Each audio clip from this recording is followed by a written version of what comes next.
بسم اللہ الرحمن الرحیم۔ السلام علیکم۔ سین سٹوری کے دیکھنے والوں کو خوش آمدید۔ میں تھی تو بانجھ، مگر شوہر کے سامنے ناٹک کیا کہ میں حاملہ ہو گئی ہوں، اور پھر پورے 9 ماہ بعد میں نے ہسپتال سے بچہ چرا لیا، کیونکہ وہ لاوارث تھا، جس کے پیروں پر ایک خط پڑا تھا کہ یہ بچہ میری ایک غلطی سے پیدا ہوا، مگر بھول کر بھی اس بچے کو کوئی بھی عورت اپنے ساتھ نہ سلائے۔ میں تو نرس تھی، فوراً گود میں لے کر بچہ گھر آ گئی، پورے محلے میں مٹھائی بانٹی، اور یوں ہی اس بچے کو ساتھ لے کر سوئی تو پاؤں تلے سے زمین نکل گئی۔ کیا کروں اور کیا نہ کروں، میں عجیب کشمکش میں تھی۔ مجھے اپنا گھر بچانا تھا، لیکن کیسے، یہ مجھے خود بھی معلوم نہیں تھا۔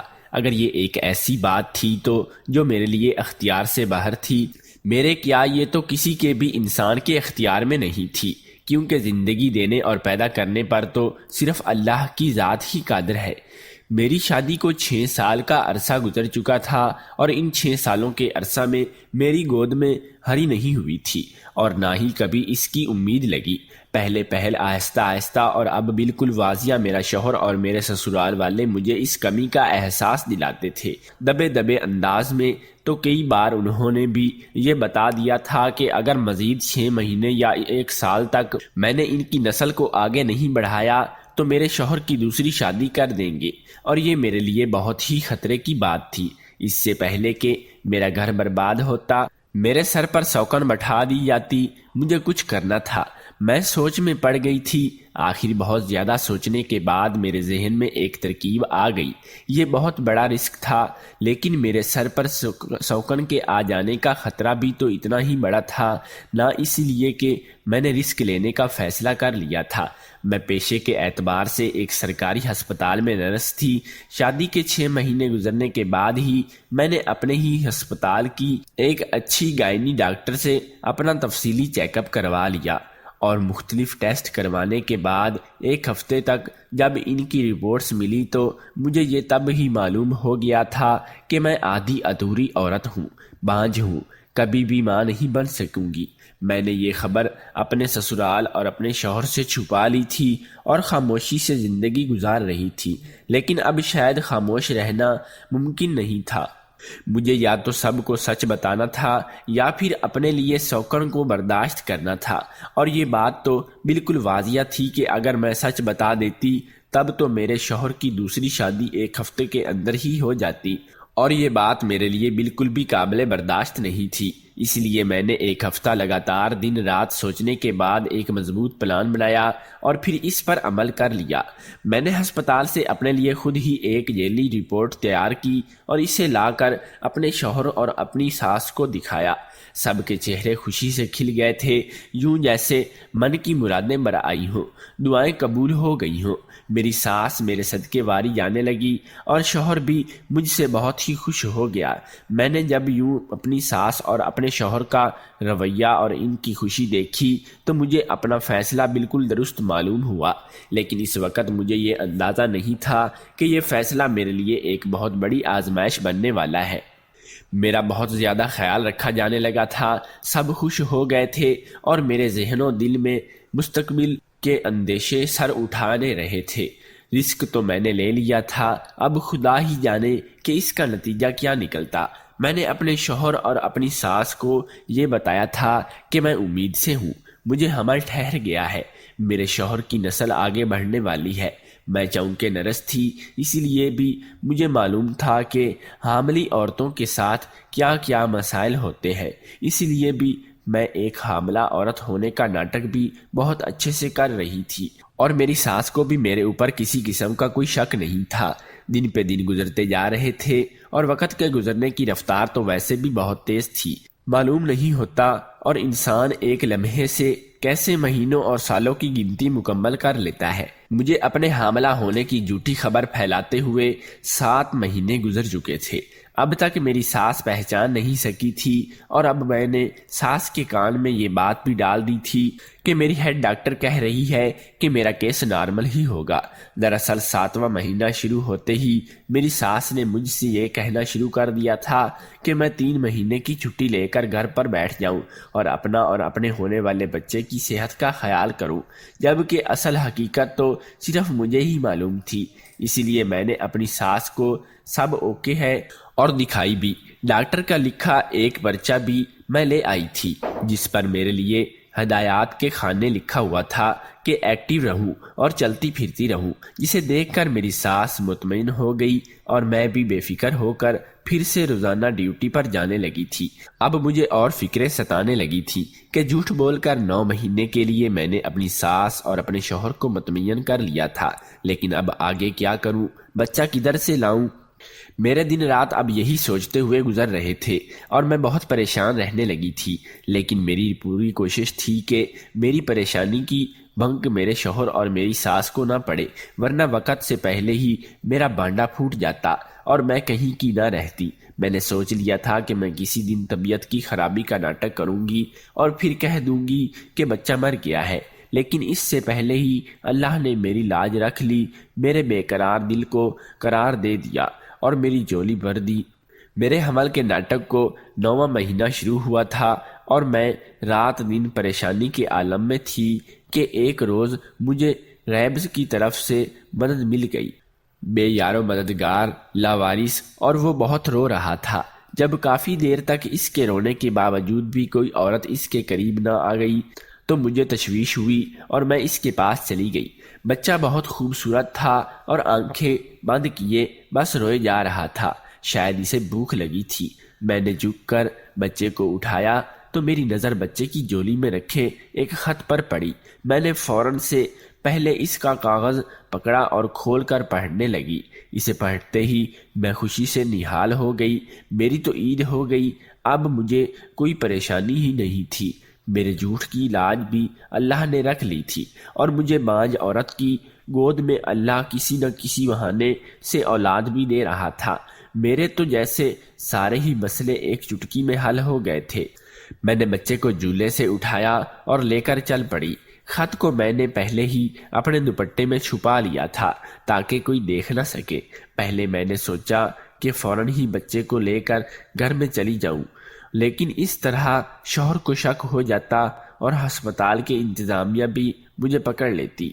تو میں نے ایک ترکیب سوچی، پہلے تو جا کر ہیڈ ڈاکٹر سے بات کی اور اسے کہا کہ میں بچے کو ایدی کے جھولے میں ڈال آتی ہوں، اور پھر اپنی ساس کو فون کر دیا کہ میری طبیعت خراب ہو گئی ہے اور مجھے ڈاکٹر آپریشن کے لیے جانے لگے ہیں۔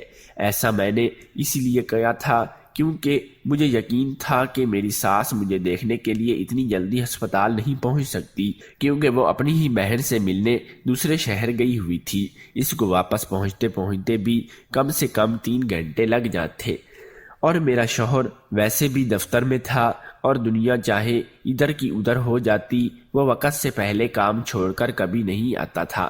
اسی لیے میں نے بے فکر ہو کر یہ رسک لے لیا اور آخر 1.5 گھنٹے بعد اپنی ایک ساتھی نرس سے یہ فون بھی کر دیا کہ خیر خیریت رہی ہے، آپریشن نہیں ہوا بلکہ ڈلیوری نارمل ہوئی ہے اور بیٹا پیدا ہوا ہے۔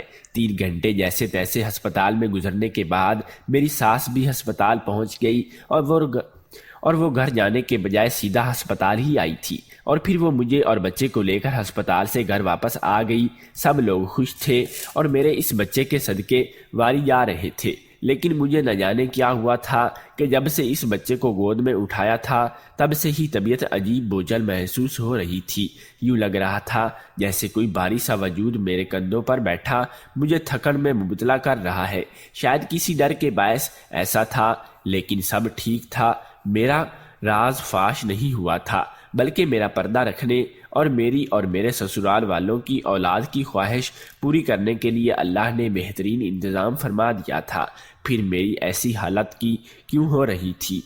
ناشکری عورت مت بنو۔ میں نے خود کو نپٹا تھا اور اپنے اعصاب کو پرسکون کرنے کی کوشش کی اور اللہ کا نام کا ورد کرنے لگی، اور اس سے میرے اعصاب پرسکون ہو گئے تھے۔ سب نے خوب جشن منایا تھا، محلے اور خاندان میں مٹھائیاں بانٹی گئی۔ بچے کو اور ماں کو آرام کی ضرورت ہے، اور چونکہ آج پیدائش کا پہلا دن ہے تو ماں اور بچے کو اکیلا نہیں چھوڑ سکتے، اس لیے میری ساس نے اپنا بستر بھی میرے کمرے میں ہی لگا لیا۔ میں نے بچے کو اپنے پاس ہی لٹائے رکھا اور سب لائٹیں بند کر کے سونے کے لیے لیٹ گئی تھی۔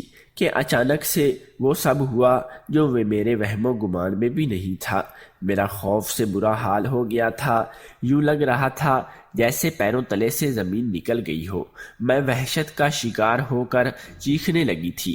میرے چیخنے سے میری ساس کی آنکھ کھل گئی اور اس نے گھبرا کر کمرے کی لائٹ جلائی۔ کمرے میں روشنی ہوتے ہی میرا خوف زائل ہو گیا۔ میری ساس پریشان چہرے سے میری طرف دیکھ رہی تھی۔ میں نے پھول سانس کے ساتھ اپنی ساس کو بتایا کہ جو ابھی کچھ دیر پہلے میرے ساتھ ہوا تھا وہ سب سن کر میری ساس کے چہرے کا رنگ اڑ گیا اور وہ بلند آواز سے کچھ ورد کرنے لگی۔ اس کے بعد ساری رات مجھے خوف سے نیند نہیں آئی تھی اور میری آنکھوں کے سامنے وہ خط گردش کر رہا تھا جو میں نے بچے کے ساتھ ہی دیکھا تھا۔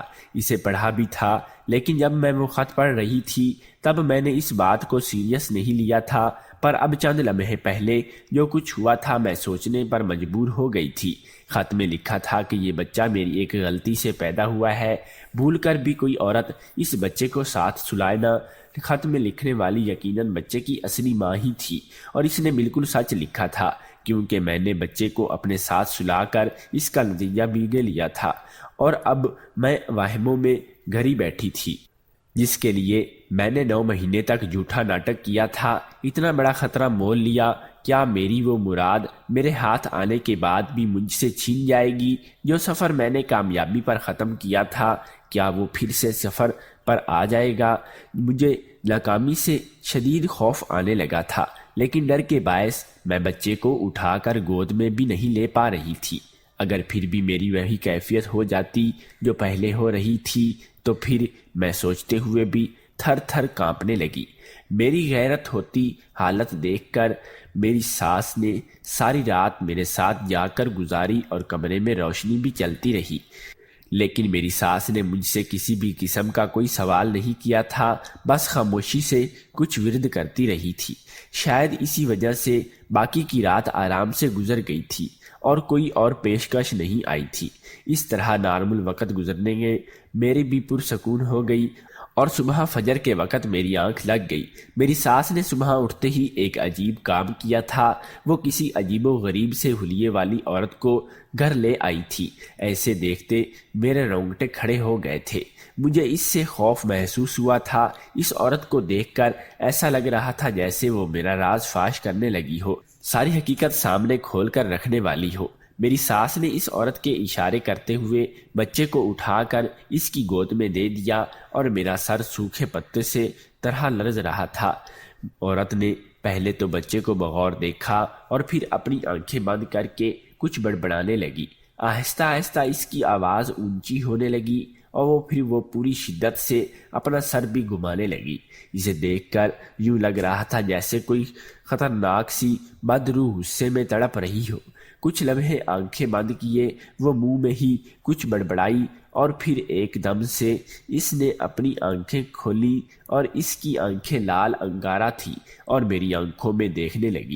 میں اندر تک کانپ گئی تھی۔ میں نے کوشش کی تھی کہ اپنی آنکھیں بند کر لوں یا اس عورت پر سے اپنی نظریں ہٹا لوں، لیکن میں ایسا کر نہیں سکی۔ اس عورت نے عجیب سی حرکت کر کے مجھے باندھا تھا۔ میں نہ چاہتے ہوئے بھی اس جگہ سے بس بیٹھی تھی۔ چند لمحے میں میری آنکھوں میں ایسے دکھنے کے بعد عورت میری ساس کی طرف متوجہ ہو گئی اور ان چند لمحوں میں ہی میرے پسینے چھوٹ گئے تھے۔ اس عورت نے میری ساس سے کچھ کہا تھا۔ کسے سن کر میری ساس نے اسبات میں سر ہلایا اور پھر اپنا بستر میرے کمرے میں سے باہر نکال کر اس عورت کے لیے میرے کمرے میں بستر لگا دیا۔ میں خاموش تماشائی بنی، سب دیکھ رہی تھی۔ شاید 9 مہینے تک جو جھوٹ میں نے بولا تھا مجھے اس کی سزا ملنے والی تھی۔ میں بہت خوف زدہ ہو گئی تھی، لیکن میری ساس کے جاتے ہی جو کچھ اس عورت نے مجھ سے کہا اس بات نے مجھے پرسکون کر دیا۔ میرا راز ابھی تک راز ہی ہے، لیکن جو دوسری بات اس نے مجھے بتائی تھی اسے سن کر میرے پیروں تلے سے زمین ہی نکل گئی تھی۔ دنیا میں یہ سب بھی ہوتا ہے، لوگ اتنے بے حس اور پتھر دل بھی ہوتے ہیں۔ کیا دنیا میں واقعی اس قدر نفرت ہے اور لوگ اتنی نفرتیں بھی پالتے ہیں؟ میں حیرت زدہ تھی اور بار بار اس معصوم بچے کا چہرہ دیکھتی رہی جو کسی اور کا نہیں بلکہ اس دنیا میں لوگوں کی نفرت کا ہی شکار ہونے والا تھا۔ وہ بھی اس نوزائیدگی کے ساتھ مجھے اس بوڑھی عورت نے کافی حوصلہ اور تسلی دی تھی۔ میری پیٹھ تھپکی اور اس کا رویہ دیکھ کر میرا خوف زائل ہو گیا تھا جو مجھے اس عورت سے محسوس ہو رہا تھا، اور میں خود کو کافی پرسکون اور مضبوط محسوس کر رہی تھی۔ پورے 40 دن تک وہ عورت میرے ساتھ ہی رہی اور روزانہ رات کے وقت وہ ایک مخصوص عمل کرتی تھی۔ اس عمل کی مدت 40 دن کی تھی۔ پھر اس کے بعد سب کچھ ٹھیک ہو جاتا، زندگی ایک معمول پر آ جاتی۔ 40 روز بعد وہ عورت چلی گئی۔ اس نے نذرانے کے پیسے بھی میری ساس سے نہیں لیے تھے، لیکن جاتے وقت وہ مجھے ضرور کہہ کر گئی تھی کہ بے شک تیری اپنی غرض بھی تھی، لیکن پھر بھی لاوارث بچے کو اٹھانا تمہاری نیکی ہے، اور یہ بچہ بہت نیک بخت ہوگا تیرے اور تیرے شوہر کے لیے۔ بس ساری زندگی اپنی نیکی کو راز ہی رکھنا۔ یہ کہہ کر وہ عورت چلی گئی تھی، اور اس کی بات سچ ثابت ہو رہی تھی۔ ہر گزرتے دن کے ساتھ ہمارے حالات بدلتے جا رہے تھے، اور یہ اس بچے کا ہی بخت تھا جو ہم سب کو بھی باغ لگا رہا تھا۔ سب کی آنکھ کا تارا میرا بیٹا، میرا شہزادہ تھا۔ جس روز میں نے اسے جھولے سے اٹھا کر اپنی جھولی میں ڈالا تھا، تب خود سے دل میں پکا عہدہ کیا تھا کہ اسے اپنی سگی اولاد کی طرح ہی رکھوں گی، کیونکہ یہ میری خالی جھولی بھی بھر رہا ہے اور میرا گھر ٹوٹنے سے بچا رہا ہے۔ میں نے اس وقت اس خط کو ذرا سی بھی اہمیت نہیں دی تھی، کیونکہ میرا خیال تھا کہ لوگ جب گناہ کرتے ہیں تو پھر ایسا ویسا بھی فضول بکتے رہتے ہیں، تاکہ اپنے گناہ پر یا تو کسی صورت پردہ ڈال سکیں یا اس گناہ کی نشانی سے جان چھڑا سکے۔ لیکن ایسا نہیں تھا۔ وہ کسی دکھیاری نے سچ ہی لکھا تھا کہ اس رات جب بچے کو میں نے اپنے ساتھ سلایا، تب آدھی رات کے وقت ایک ببولا کمرے میں دیوار کے راستے سے ہی داخل ہوا تھا، اور اس نے میری گردن دبوچ لی تھی جو دیکھتے ہی دیکھتے سایہ نما تھا، لیکن اس کا وزن ناقابل برداشت تھا۔ شاید کمرے میں کیے گئے ذکر اللہ کا اثر تھا، یا خدا کی مدد کی سایہ رک نہ سکا اور پلکیں جھپکتے ہی غائب ہو گیا تھا۔ میری چیخ سے میری ساس کی آنکھ کھل گئی، اور جب میں نے اسے ساری بات بتائی تو وہ پریشان ہو گئی۔ مشہور بات یہ ہے کہ 40ویں میں جب عورت ہوتی ہے تو جنات کا سایہ وغیرہ ہو جاتا ہے۔ میری ساس نے یہی سمجھایا اور اس عورت کو لے آئی۔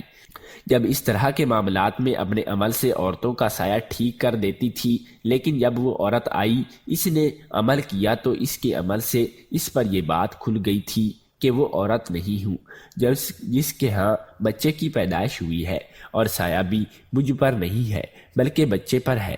اور اس باعث جب اس عورت نے مجھ سے حقیقت پوچھی تو اپنا راز کھلنے کے ڈر سے خوف زدہ ہو گئی تھی، لیکن اس عورت سے کچھ بھی چھپا نہیں تھا۔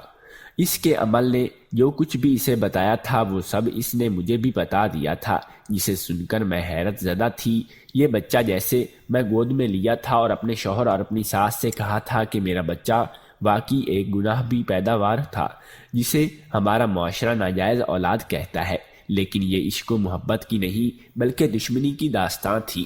دو خاندانوں کی لڑائی کی کہانی تھی۔ جو اس بچے کی حقیقی ماں تھی وہ ایک خوبصورت لڑکی تھی۔ اس پر ایک لڑکا عاشق ہو گیا تھا۔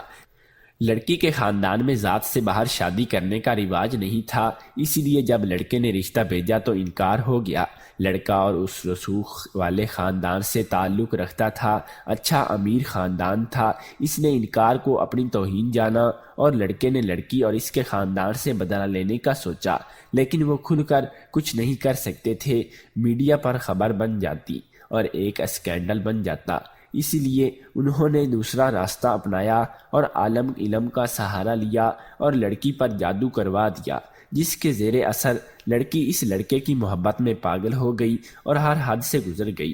لڑکے کا مقصد تو صرف بدلہ لینا تھا، اس لیے جب اس کا مقصد پورا ہو گیا اور اس نے لڑکی کا استعمال کیا اور پھر اسے چھوڑ دیا، لڑکی دنیا میں پھر بدنام ہو چکی تھی اور کہیں منہ دکھانے کے قابل نہیں رہی تھی۔